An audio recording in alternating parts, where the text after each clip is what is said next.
think the flurry of new attendees has slowed down a bit, so I think we'll get started. Hello, good morning, everybody. I'm Charlie Osmond, the Chief Tees at TripTees. Thank you very much for joining us.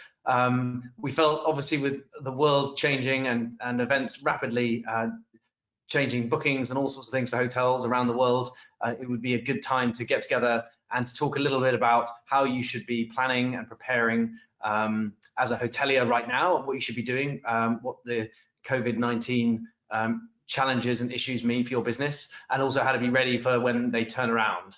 So really happy today to have Calvin back joining us again on a TripTees webinar, because he's one of our most highly rated speakers at the Direct Booking Summit, and always good value. There we are. Okay, bigged you up. Better deliver.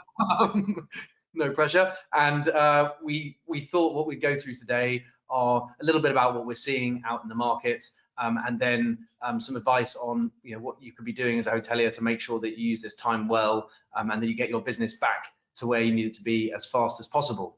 So just briefly on me and TripTees, I'm the Chief Tees at TripTees. We help hotels drive direct bookings, from conversion optimization on hotel websites to meta search and retargeting and optimizing mobile booking flows.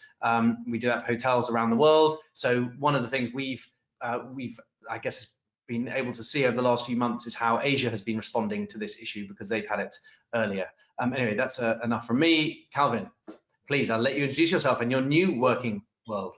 Yeah, thanks, Charlie. Calvin Anderson here. I'm a Chief Commercial Officer of Domio, which is kind of the first and only high-end full hotel apartments apartment hotel company. We're based mostly in the US, and we've got some great locations where we take the vacation rental model and we put it into the hotel atmosphere, where the whole building are apartment hotels. Yeah, so. Okay. And actually, just this morning, we were looking at some data across hotels and particularly extended stay apartments that we work. And we saw, and I think we'd seen this before in previous challenging times, that extended stay and apartment rentals, actually that's the one bit of the hotel industry that probably holds up best just in the midst of crisis, because there are a lot of people who have to remain in one place or who want to rent for a longer period of time. Is that kind of what you're seeing? Are you? No, I think the reality is that no matter what, most hotels and travel has really stopped, and we haven't really seen quite enough in any place for like disaster relief to really come in and maybe fill that space first. I think you could argue there is an opportunity where people need to quarantine, where they want less common space, like a lobby, less human contact, like a check-in desk.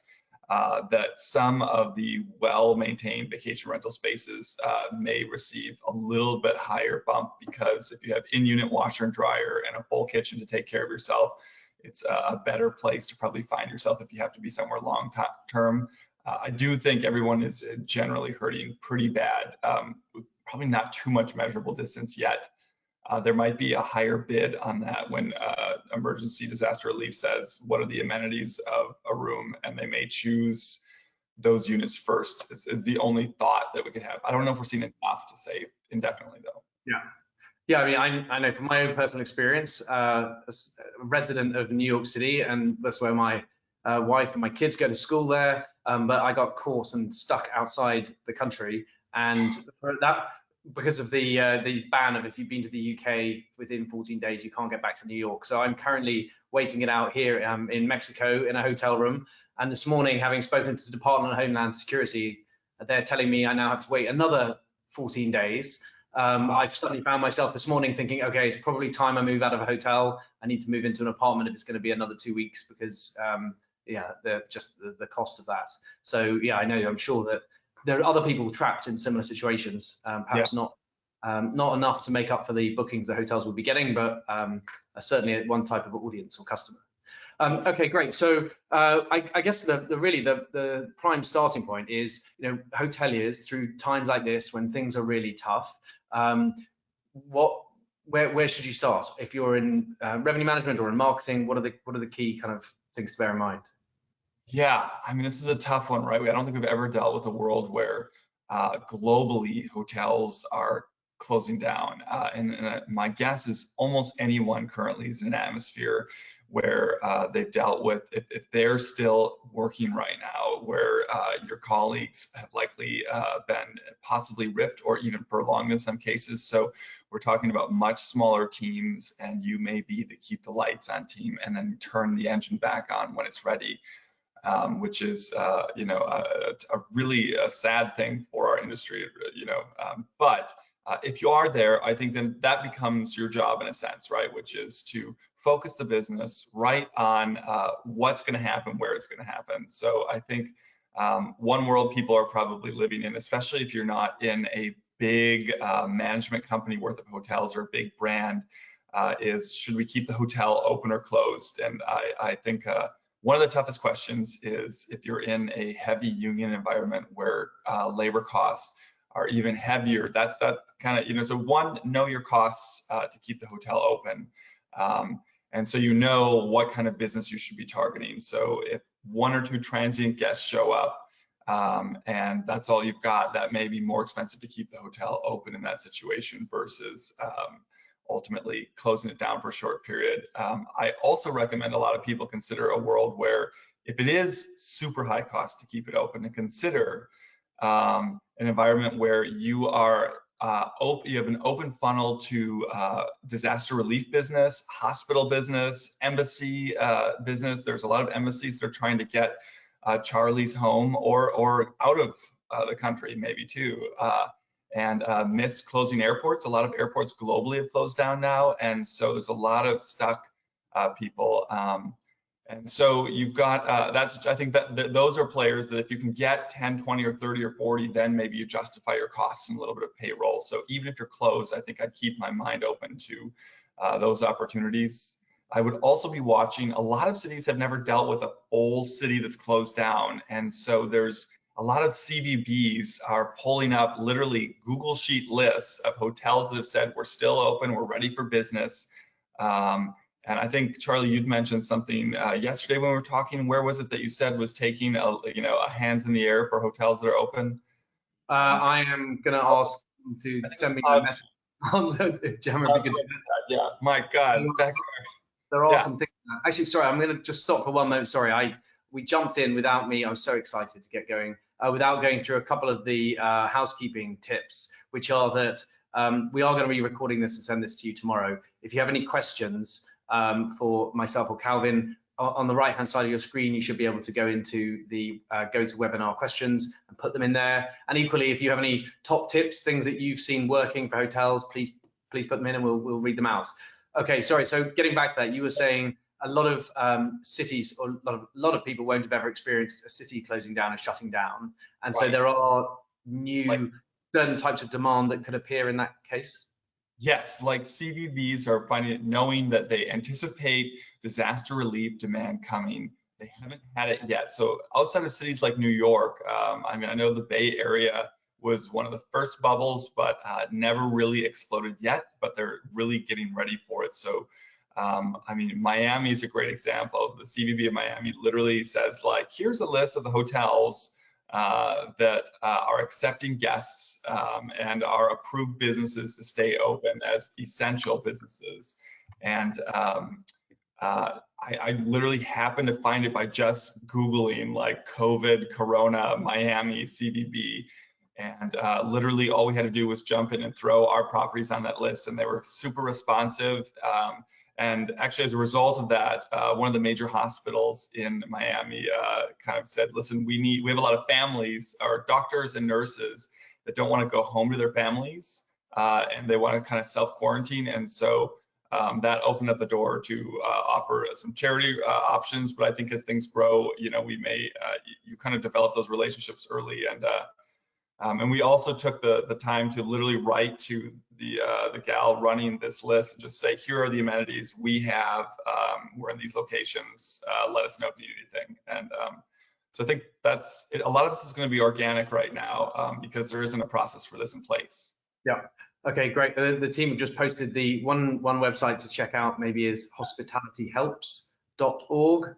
Hospitalityhelps.org. I think they're it's a place where I think it's being run by Cloud Beds, booking engine PMS company in the US, and they basically created a site where you can say register your hotel for healthcare beds or for emergency workers. I think in that particular instance, I think they're not.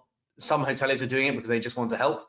And they're not expecting necessarily to be paid for the rooms, and others are doing it with just to make sure that people know they're open. Again, speaking from personal experience, this last month, having been sort of in Bangkok and then trying to get back west, stuck in Mauritius last week, it was really interesting. As we felt last week in particular, there were different countries were just closing down their airports and preventing cross-border traffic. Hotels sort of one by one around Mauritius were deciding, okay, are we going to stay open? Are we going to close? In the end, I think pretty much all of them have closed bar sort of one. And probably I'd say that most hoteliers, if they were repeating last week again, they probably would have, the decision they would have made is to close quicker and also to close more quickly to make that decision, because it's a very challenging decision. And obviously everyone in the hotel wants to stay and roll and hope that it'll run on. But once I think occupancy got down below sort of 15–20%, the hotels just started telling guests. And I was a guest at that hotel, and the guy came up to me one morning and said, look, I'm sorry, we're not going to be able to extend your stay. We're going to have to close the hotel early. And as a guest, I know some guests were a little bit upset because they felt they were relying on the hotel. But as soon as the hotel staff say to you, look, we don't want to close down because this is our job, and I'll be unemployed as soon as we close, it's very hard for guests not to empathize and to understand and to appreciate if that really is the final straw, you have to take it. Yeah, and I actually add, I think one, know that you have that option. I think it's definitely appropriate right now. And then two, I would say if you're not the one closing, it wouldn't be a bad idea to be reaching out to your fellow hotels, especially if you see that their brands are asking them to close down. Just say, we're still open, send us your guests if you're having to send reservations away. Also keep in mind, if you have not changed your cancellation payment policies, put yourself in the guest's shoes, right? Which is that I don't want to make any commitment that I may, that the train won't show up or the road gets blocked. I mean, people have no idea what's going to happen. So I would say if you have any kind of restrictions on your cancellation policy, the only world where forcing restrictions helps you is if you're substituting for other demand, which most people are not. So keep that as open and flexible as possible. I think is a great idea. Otherwise, you're plugging the hole in the first place. Yeah, and some other tips, and sort of in this, like when you're right in the thick of the storm, again, as a purely from a personal experience over the last couple of weeks, as I've been having to try and jump between different cities and find hotels, some have just done a really good job of giving me the kind of information I want right now as a traveler. I remember in Budapest, I was a couple of weeks ago, and they were just very clear and upfront. Every one of our room, we've enhanced the cleanliness checks and the amount of time it takes to run a clean. The gloves that the cleaners use in every room, they change their gloves and throw them away. They're disposable, so there's no sort of room-to-room infection. So just sort of going through those checkpoints. We've one hotel was like, we've closed our morning buffet because we see that as one of the ways there could be a risk of spreading. So there was a lot of action that I think hotels are doing, which is very obvious, often things to do, but I haven't come across many yet who articulate those to me, the guest, early on. And I do kind of want to know that you're actually taking all these steps. I guess there's that danger of freaking people out. That's the way to go, Charlie. In fact, I had my team where we are changing our room type descriptions to add our cleanliness standards in the room type descriptions on OTAs and in hotel description. I think you cannot get relevant enough in this situation. Yeah. I, as a guest if I'm traveling, I'm already in a little bit of a fear situation, right? Just you don't know what's going to happen next, and as much transparency, I think, deeply drives that experience. Yeah. Okay. So those are sort of key things for messages. And how about sales and marketing spend? What's your sort of feeling on what hotels should be doing? Should they just be cutting spend, stopping all marketing? Any insights?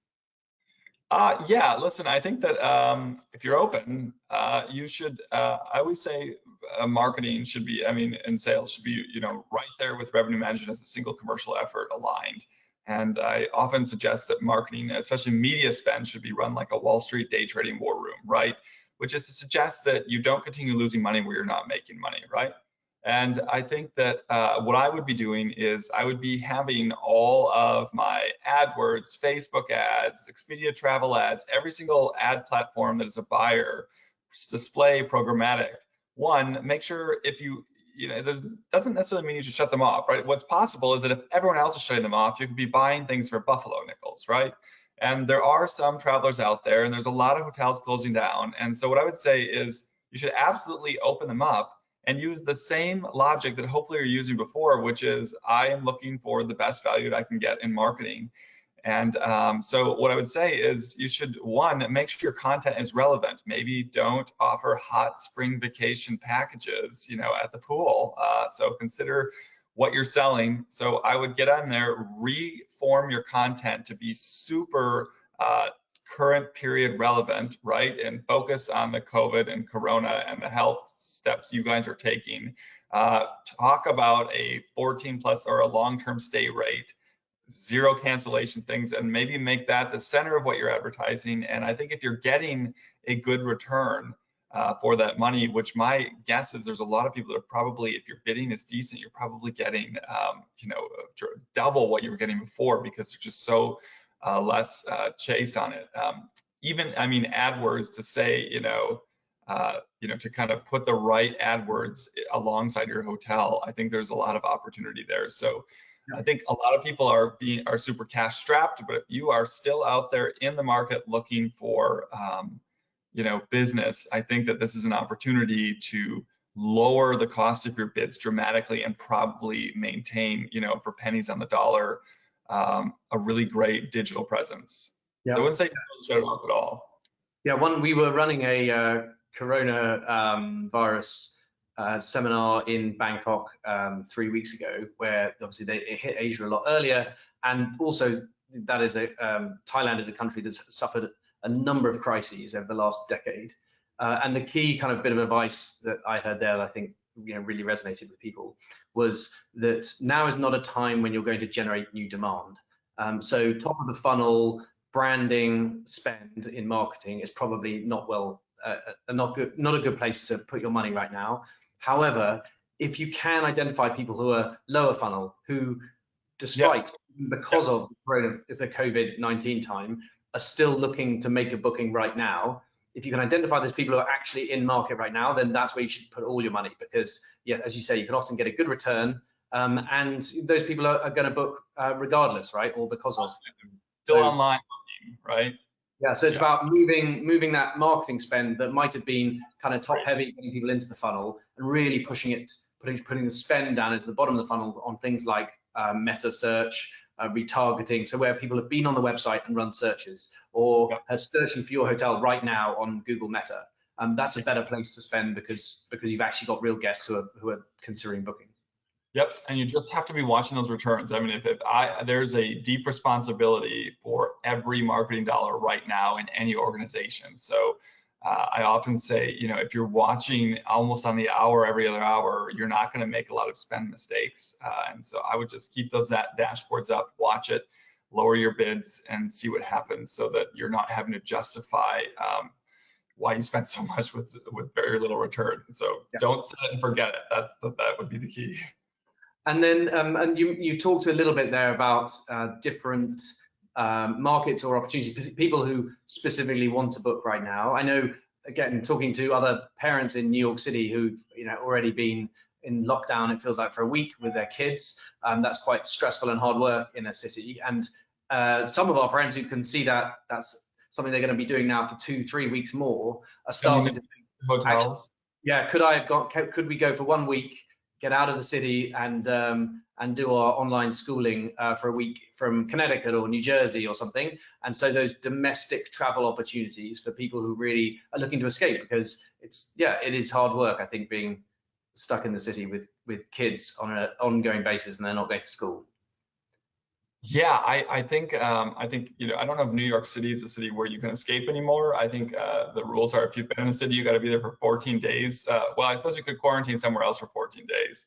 But yeah, I think that if you are nervous, there are people that are going to be nervous about being in the city and that have homes or towns that they're comfortable going to. So if you're in a small town, I would actually agree. And you have the ability to house people long term. Yep. There's some opportunity there. Yeah. Okay. And I've got one question that's just come in. Thank you for posting the question. Is if my hotel is closed for at least 1 month, should I suspend all marketing spend? So this is a great question, which is what do we do for the long term? When I think of invested capital, right? Even if I'm thinking of, I mean, whether I'm part of a REIT, a management company, a brand, when I think of the market value in my publicly traded stock, or anyone valuing me as a business short term, I'm either looking to obviously drive profitability, or I'm looking to develop capabilities, which are two things that you can assign investor value in. And so what I would say is, obviously, if you're closed, you want to lead. This is the time if you want to talk about your marketing dollars specifically, and you're closed right now, so you're solving for the long term. I always say, don't spend on media as much as possible. Start with really good content, and good content sells itself a little bit more first. Obviously, you have to spend a little bit no matter what, but now is the time. If you are closed, think about very thoughtfully what your next traveler is going to really look like here, right? And I think I don't think that SARS is a great example for us in the States, but I think like the financial crisis or post 9/11 are the best examples. And the first thing we see returning is always business travel, because that is the engine that has to get the economy running first. Then I think it's domestic leisure. And then finally, it's going to be a combination of group and meetings, and international leisure travel are the last ones to the table. So I think you should be focusing marketing content around business travel and domestic leisure, which are going to be some people in a cabin fever mode that are going to want to get out, but maybe are not willing to go over an ocean yet. So I would really develop. Go ahead. Yeah. Well, so I just want to make sure that sounds like great advice, but because the question specifically is, so if I'm closed for the month of April, should I also just turn off my marketing? And I guess the question is, with those audiences for your property and maybe some others, are you likely to be able to take bookings in April that will help you drive back that business in May? And so if you can, if spending a little bit or a certain amount in April allows you to drive into those specific segments when you're open again, then it's probably well spent. I think one overall thing that I'd really love to highlight is there's an excellent report from Cornell, which after the 2008 sort of downturn, they looked at hotels and how their spending changed and how the hotels fared as a result. And there's a report you can download. I think came out in 2016, where they looked at, I think, 300 hotels. And they found that from those 300 hotels, there were 100 that they classed as winners and 100 that they classed as losers, and then a bunch in the middle. And the big difference, and I think it drove something like a $27 net RevPAR difference or something between the winners and the losers. And the difference was that the winners carried on spending on marketing. So definitely the research is very clear that the hotels who carried on spending in the last downturn ended up having a much better period during the downturn and after it. So cutting marketing spend to zero, generally, I would advise against, because the research is pretty clear, and that's the same research that's carried out in many other industries. Is that, as you said earlier, I think, what was the phrase used? Buffalo coins or something? Buffalo nickels. Sorry, it's a new one for me. The cost of advertising goes down, then you can spend less and still drive good value. And actually, another example of that is one of the things we saw announced yesterday by Google was that they're reducing the minimum spend you need to make to appear in Google meta search on a commission basis. So a hotel will automatically be listed in every meta search result at a much lower cost than before, and that's something Google have just brought out. If you want to hear more about it, then please get in touch with TripTease. We can talk to you about it. But that's an example of where, because the prices of inventory and because fewer people are shouting, it's actually a very good time, if you can just hold your nerve, to spend a little bit, as long as you're spending it in the right part of the funnel. So yeah, I think I certainly agree with all that, but I think the answer is not business as usual spending, right? It is stop, think about who you're selling to. So if you're doing Google Meta, don't buy for the window you're closed, but change it for the window out there. Reduce your spend so you can see what sort of value you can drive out of it in some cases, or at least reduce the bids probably. And then if your marketing is any kind of content marketing, what I'm saying is pause for a second, rejig all your content, and then make sure that your content is relevant before you start spending. So you have, for the first time in a revenue and hotel marketer's world, they have a second to sit down and thoughtfully think about what they're going to build. And so what I would say is it should not be a business as usual. In fact, I think it should be you should look totally different one day to the next, probably. So I wouldn't say stop, but I would say if you're doing business as usual, you're probably wasting money. Yeah. And actually, and on that regard, again, looking at some of the data we've seen in Asia for countries which got hit by COVID-19 early and are starting to come out of it. So Hong Kong, South Korea, the Philippines. What we're seeing, exactly to your point, Calvin, is that the conversion rates on mobile devices have picked up much quicker than on desktop. The domestic has picked up a lot quicker. And then the other two things we've seen that on lead times, very short lead time. So I'm sure that's part of the mobile thing, is people who are booking for tonight or tomorrow night, 48 hours, that's come back faster than sort of mid lead time. And then also far out, 30 days out, we're seeing good conversion rates or increasing conversion rates 30 days out. So it's kind of like if you were staying in the next week or 2 weeks, forget it, don't target those people. But maybe it's people just right now, or people who assume that we'll get past the crisis and they're ready to book. But I guess that's just merely a sort of a data point example of exactly what you're saying, which is really think about your market and who might be the guests who are booking now, even if you're closed, and then is there a way to spend money targeting those people? Yeah, no, I definitely think, to that point, I think you're hinting at it, is to kind of have a little bit of a BCAD line, right? Which is, I guess not before COVID and after death, hopefully. Well, that took a dark turn. But like, a COVID-19 environment, and then a post-COVID environment, and that's what you should be targeting. Also, there should be two marketing strategies around that as well. I maybe over optimistically have in my head for my team like a rolling 30 days, because honestly, I feel like that's all we really have visibility to. And you can see the turn in politics right now as Trump is talking about resurrecting Jesus and the economy on the same day here in April over Easter. And so I don't know what that's going to really mean. I mean, what he says may be different than what people do. So we're going to really find the impacts of a fear culture or not soon, probably. But I think that, in some senses, you should be sort of benchmarking. A 30-day window is, for right now, in my opinion, is still, we're in this environment. And then outside of that, I'm sort of planning for a more business as usual revamping strategy, which I may eventually move that out. But I think two marketing strategies, one current, one post, wherever you put your marker. And from marketing, can we move into revenue for a moment and pricing? There's a question to kick us off there is, I have a new property, it's a resort and spa that's been open for just over a year. We are now closed for a month. I can't afford to lower my prices. Any advice for new properties during this period, and general pricing? Yeah, gosh, that is a tough one. So I think there is a little bit of a balance. So one, I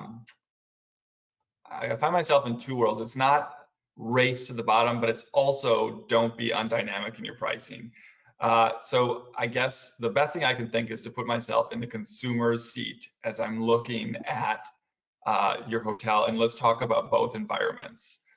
So I guess what I'm thinking is, if I'm going to stay in a hotel,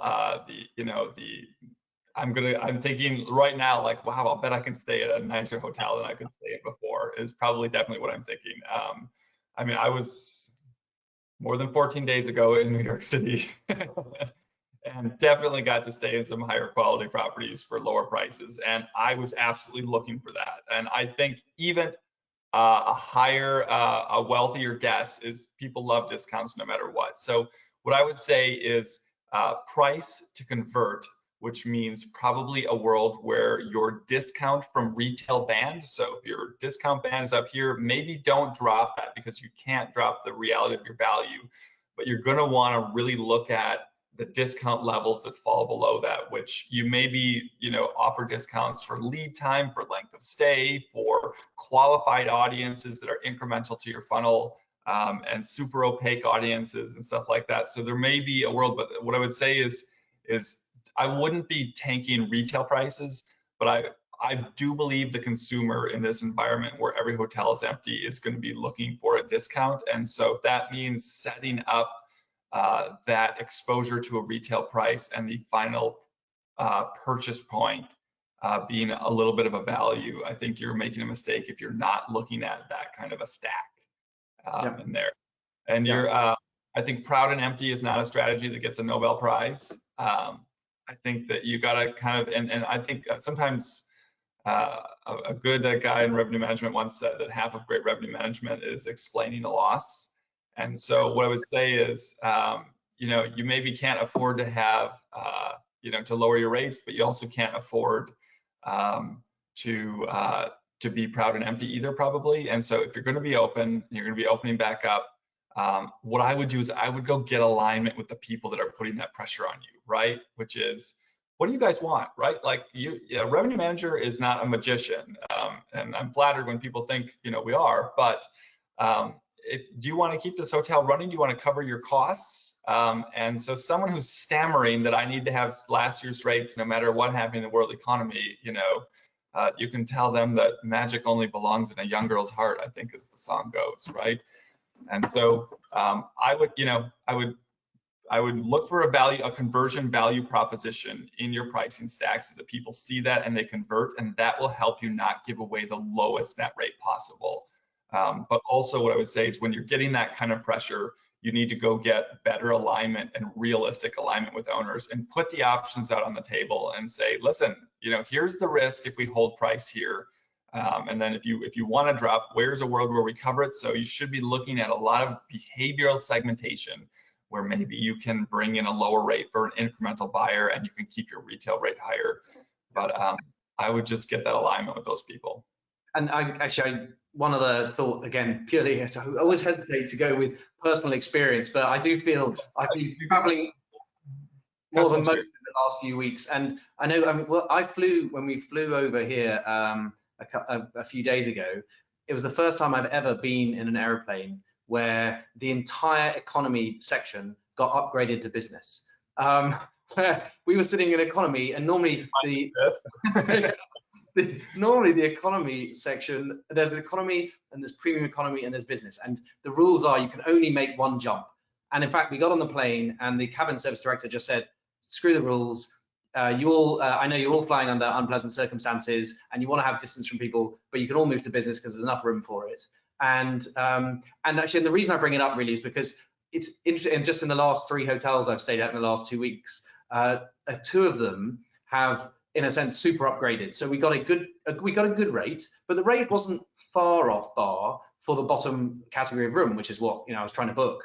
However, the difference was, and what kind of kept me going to the hotels, was they then upgraded us more than 2 categories. So because the hotels are 90% empty, and the upgrade offer that they gave, that was like, look, pay a fair rate at the bottom end, but we'll upgrade you significantly, actually meant that we stayed and we felt very happy about it. And there's one property which didn't do that to us, and actually we moved as a result because there was someone else who's prepared to do it. So, so what do you say? We look, because right now I don't know how long I'm going to be in hotels. It's expensive.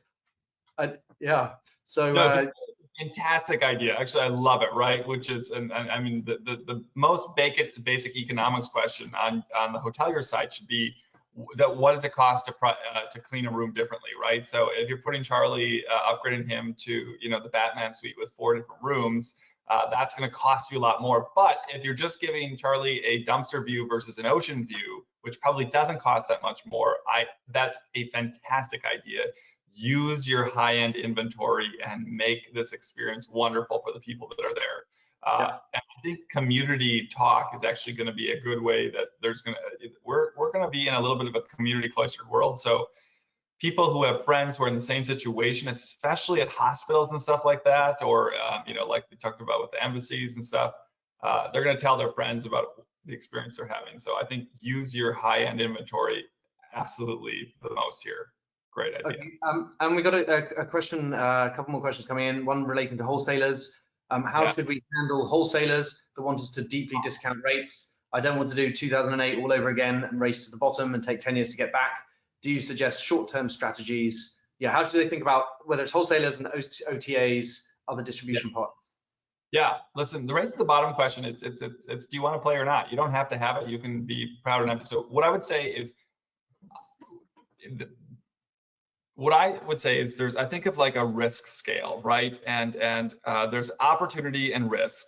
And the question is, how much do I have to lose right now? So if you're in high peak summer weekend season, you're probably in a market where that's high demand, you probably, there's a lot to lose in taking big steps, right?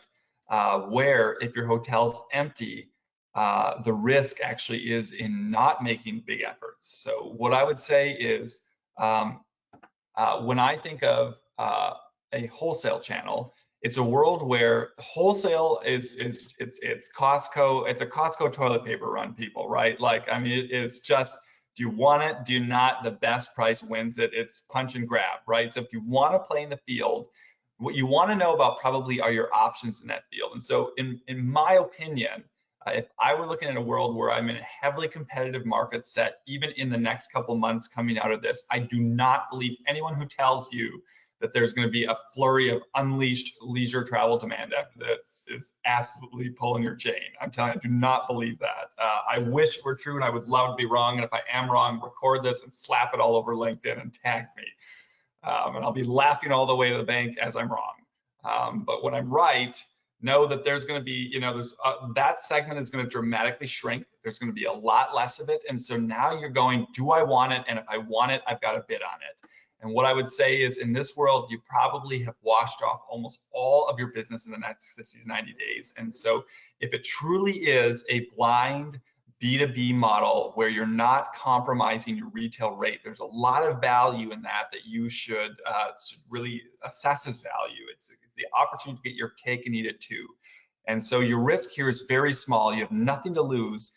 And so I recommend actually maybe being first to the table with a relatively aggressive rate there versus slow, because if you're slow with a medium rate, you're not going to get anything.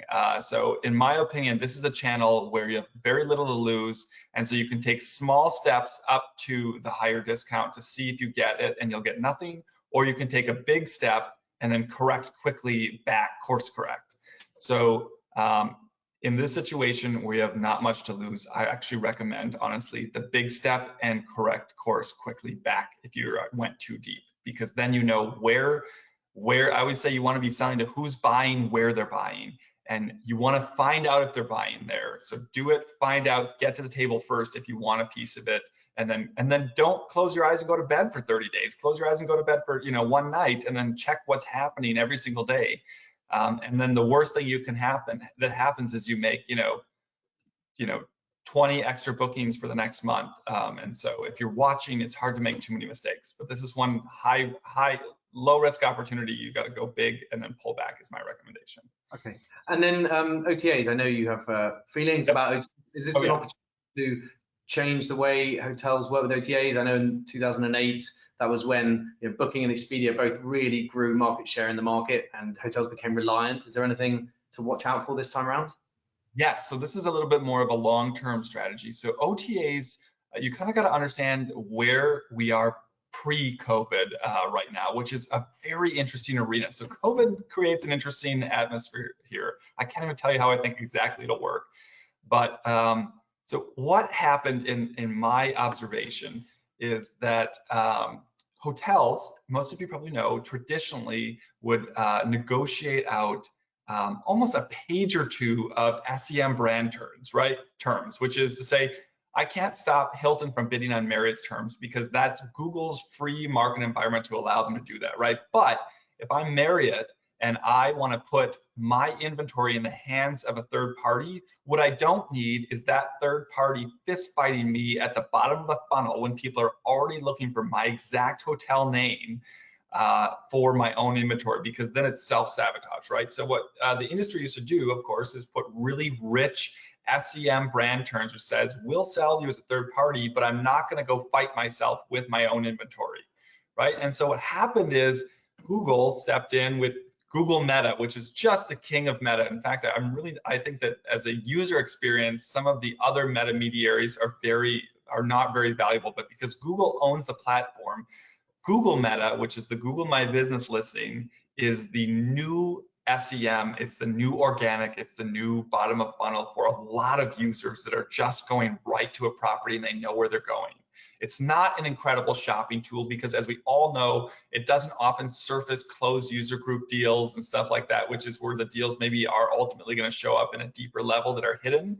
But for people who are looking exactly for your asset, that's the new SEM, the new bottom of funnel. And maybe unfortunately for owners, the lodging industry kind of failed to negotiate that element out of the contracts and understand it to be the new SEM. And so what's happened in the last almost 2 years is, especially Booking.com and Expedia have put gobs of money. I mean, I personally believe it's over 50% of their entire marketing dollars go into Google Meta. And we saw some of this in the earnings calls that came out, I don't know, it was 4 or 5 months ago, right, where both of their shares tanked because the market realized, and by the market I mean Wall Street, realized that a huge percent of both of these players' business had nothing to do with brand equity in Expedia and Booking.com, but it was totally based on their ability to basically become what now is a third party to a third party. So Expedia is a third party to Google, which is a third party to you, right? And so when Wall Street is trying to decide how much they're going to value these companies and their future profitability, they're looking at this going, wait a minute, these guys are just they're suckers onto a host, right? And that's not a long-term sustainable business that's owned by either of these places. So we can't give them value for that. It's back to valuing either EBITDA or capabilities. And so this is a question of capabilities, and your capability to spend half of your money on someone else's business is not a good bet for someone, right? And so that's where they're at right now. And then you've got, and what's happened is, of course, as this environment gets more compact, the brands are waking up and the management companies, and they're saying, wait a minute, that's our bottom of the funnel. And so they're not only bidding there, but they're also starting to fight for it back, which is what you should be doing, right? Because you don't want, otherwise we're just throwing money into the air, kind of. It's an unnecessary expense. And so what's happening is there's all this pressure on what I fondly refer to as the legacy OTAs, Expedia and Booking.com especially, who have invested in what I would call like a shortcut rather than a loyalty program. So what I believe is going to happen on those two players is they are actually going to really relook at how they're running their own businesses, which I believe will include things like they're going to pull away from inventory that doesn't make them money. So low quality, low ADR inventory, they're going to actually pull back on. And I think there's actually a world where they may literally fully step back from that arena, because the reality is it's so competitive even for them now that they don't have a sustainable business, and they're going to be devalued if they stay in that business. So they need to step back. It's like they took the cheap buy and failed to focus on loyalty. And maybe thank God for the brands in that sense if you're of that mindset, right? But they're not really driving that incremental consumer. So all that to say, like way around the wheel for you, Charlie, you're welcome. Just burning through those minutes. Is that I would say you should look at your distribution contracts right now, read those things, and really think about terms around, of course, SEM, think about terms around Meta, and I would consider Meta your bottom of the funnel where people are coming right to your brand, so it should be your domain, and terms around onward distribution. And really, I would say it's always time to renegotiate. You can always renegotiate anything, and really build out what you want that to be. So in a perfect world, if you could walk out of this with fair fighting rules around how your hotel is distributed between third parties and your own efforts, which should be that you take back your bottom of the funnel, you'll find a really good way to value your business. And what it will mean is, and what I would say is, that doesn't mean you get to go back and fist fight for a higher margin in most cases, because now it's more expensive for Expedia to sell your hotel. And Expedia, you can't just beat, we don't want to beat them into, out of existence by any means, right? We just want to make ourselves efficient in the way we acquire guests. And we want to be able to measure that. And so what I would say in many cases, I would take a higher OTA margin in exchange for owning my bottom of the funnel back. And I've done multiple tests myself on one OTA on and the other one off, which a lot of people don't do. But I would challenge you, if you have an opportunity to do something like that, you're going to find what I've found over and over and over, which is they are almost hardly incremental to themselves besides 10%. It is amazing. Unless you're in a super international city, there may be an international guest, but if you're not dealing with that international dynamic, they are not incremental to themselves in many ways, which means that they're not incremental to your brand channel. So I would work to clean that up, which means start with the contracts, start to set the grounds of who plays where.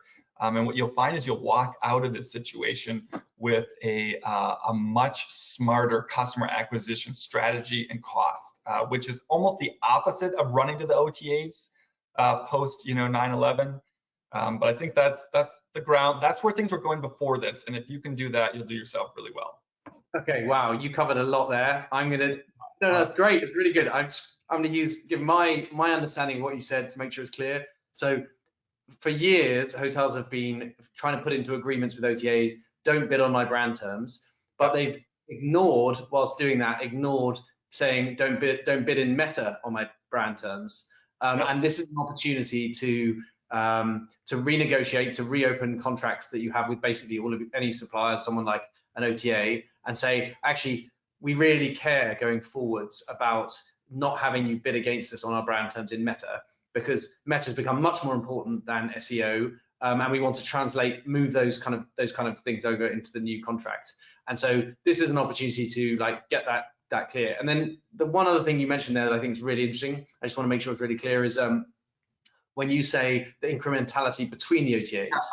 I think what you mean is if I have just Booking or just Expedia, the difference between having one on their own and having both, actually, as long as you've got one of them, you're 90% of the way there. Yeah, I mean, this was only with experimenting with about 100 hotels in my last couple of years, but I started to see this pattern, and I just can't help but any poor company that hires me is victim to me being curious about what's going on probably, and just saw it over and over and over that they are oddly not incremental to one another. So that's the other thing. I guess what I would carry that strategy through is I'm a huge advocate of get as many channels as possible, all playing within the lines in your own sandbox, right? So that you don't have all your eggs in one basket, and value the channel that's incremental, that drives their own guests. So a huge opportunity is Airbnb. Airbnb is the new OTA that actually has loyal guests. They are the Kleenex to face tissues of vacation rentals, right? And they are launching their hotels platform. And I don't mean to, I love my Booking and Expedia partners in a lot of ways, but Airbnb's channel has successfully pulled their own audience because they've really invested in that. And as a hotelier, you should value the incremental nature of the business as much as you value the blush cost of acquisition, because the reality is you're not measuring cost of acquisition right when it totally sabotages 30% of your direct business, which should cost half the price. Okay, cool, great. So we're moving in the last 10 minutes. Again, if there are any other questions you have, please post them. We've got quite a few. We'll run through a couple more. And equally, if you have any experiences that you want to share, that we can share with everyone about something that's worked or hasn't worked for you, please shove it in the questions bit. So one was, if we're on an extended closure period, more than 1 month, and things change, and we're able to open earlier than anticipated, any suggestions for capturing displaced guests, people we're impacting now? I guess you want to be capturing email addresses would be the first starting point, so you can at least get in touch with people. Yeah, I agree. That's a tough one, right? To rush to get business when you have it, or when you suddenly have inventory. Again, I definitely would tap your email database if you've got it. I would be jumping into probably Facebook and Instagram lookalike audiences with geo-targeting. I don't know. I can't even pretend to know that I understand who's going to be traveling from where. I would just make sure, your cancellation policy is easy and flexible, and you're looking at what your content says, so it makes sense for whoever that consumer is in whatever environment that is. Yeah. Okay. And And another one for hotels in territories that are more touristy and absolutely require flying over a body of water, for example, Bermuda, Barbados. How should their strategy to tackle the crisis differentiate from a hotel that can get more domestic traffic like the US? Yeah, so I actually think destination is in a slightly better position than people who are highly dependent on international travel. Because I think people are going to be more afraid to go to a packed city. So what I would say, you've got to say, the opposite of it, right? Which you can't say, don't go to Paris where you're definitely likely to get less leftover coronavirus. Come here, right? But I think you can, in reverse state, that like this is actually, if you're needing a vacation and a getaway, there's going to be a stigma around crowds in travel for a while. We're looking at a new world coming out of this. In fact, a soft tangent, and I'll only say it in a statement, is that there's going to be a huge stigma on legacy Airbnb as well, in my opinion, which is going into a host apartment that's not a professionally cleaned and well-run place necessarily. People are going to be a little afraid of that. So I think like Caribbean or tropical destinations that are a destination as a resort, the resort destinations, are going to have maybe not as much of an opportunity as a medium-sized city in the United States where the country is so large, but I think there's next in line. And so what I would say is create marketing content around a little bit of like a place where you have space and it's not just packed with crowds, and you open beautiful beaches, and you've got to kind of, through the psyche, tell them, this is a lot better, safer post-corona destination than tromping the boulevard in Paris with a bunch of coughing people. Yeah, it is. But ultimately, I think there's no beautiful, smart solution to suddenly winning international travelers back apart from waiting. There's going to be a bunch of waiting and seeing what happens with people's perceptions of traveling overseas and getting in airplanes again. And a certain amount of that is waiting, no doubt, which is, love to say there was something else you can do, but there's definitely going to be a period of time where people are unsure. And I guess, and from our point of view as a business, because obviously what affects hotels and is bad for hotels is bad for trip tees too, because we're trying to help hotels get direct bookings. But we can see, and you mentioned earlier, Trump talking about wanting to reopen borders, and no doubt that will happen. The thing that we just don't know, and we can't really do much about, is know whether, if borders get reopened, whether that might be a temporary thing. It might be, okay, so for 1 month the world feels good again, and then 3 weeks later suddenly feels, oh no, we need to close down. And whether this open shut of borders is something that carries on maybe 18 months. I find it slightly hard to believe, because I think there is a point where the impact on the world economy actually becomes something that nations start to say it's more important that we have trade, because we now have people who can't feed their families. So I suspect there'll be some more openness. It'll just take a long time for the travel to come back. Yeah, I agree with you. I think what's going to happen is that we're in maybe another month of giving the medical industry time and even the way we travel. So the way, just like after 9/11, can no longer bring daggers in your bags, right? And now you're not going to be able to walk onto an airplane with a dripping nose anymore, I think, with the temperature. So I think there's stuff like that will have to get put in place. And they're going to let this out of the bag. This is, even if China opens back up in business, this thing is going to escape. And so what is going to happen is that you better prepare that, buy some time for the health industry. You still continue to protect groups that are at risk, high risk groups. So there's going to be a lot more restrictions on those people, I think. But the reality is, like it or not, and this is not an opinion of what I necessarily want, it's more what I just believe, is that they're going to open back up the economy and they're going to let this go into the general population. It will eventually spread. It will hopefully spread in a much better contained environment. Travel is going to change. And so for whatever travel is there, in fact, I feel that, in my opinion, the airplane is not going to be as big of a risk. I think they're going to really make sure that the airplane has well filtered air. They're going to make sure people are not going in with temperatures, where the larger risk is going to be in mosh pits at bars on Saturday nights. Okay, so I think that's it for questions. We've had some very nice messages in from people watching and saying they've been helpful. So thank you for those too. I got one last question for you because we've got you here on the webinar. It's an opportunity. So you spent a good 18 months, I think, at OYO, where you were an expert at helping hotels, particularly hotels who weren't doing really well in their markets, suddenly do better overnight. What's the number one thing, if you right now were that you learned about helping the hotels that were not doing best in their markets suddenly transform and do better? What's the main thing you learned and saw there? Yeah, I think that, it's in the economy segment especially, there's just this, it's really strained by, they don't have full technology stacks, they don't have full control of quality of product necessarily, and they don't have the payroll to substitute for the lack of technology. And so really it's a factor of the economy segment is a little bit the redheaded stepchild of the industry when it comes to getting the best of what can really deliver performance. And so honestly, it's a combination of just better practices. So one wonderful thing that I clearly learned was great photography makes a huge difference. And I always joke that if you're renovating a hotel, like just smack anyone right in the face, right across the face, maybe even go for a twofer if they say, let's not wait till photography before we're done. You cannot overpay for photography soon enough. The minute you have a newly renovated room, get up there and take pictures of it. So what I would say is great content, really best practices with distribution, and then dynamic pricing, not so much that you chase demand when there's no one in it in a drive-through market.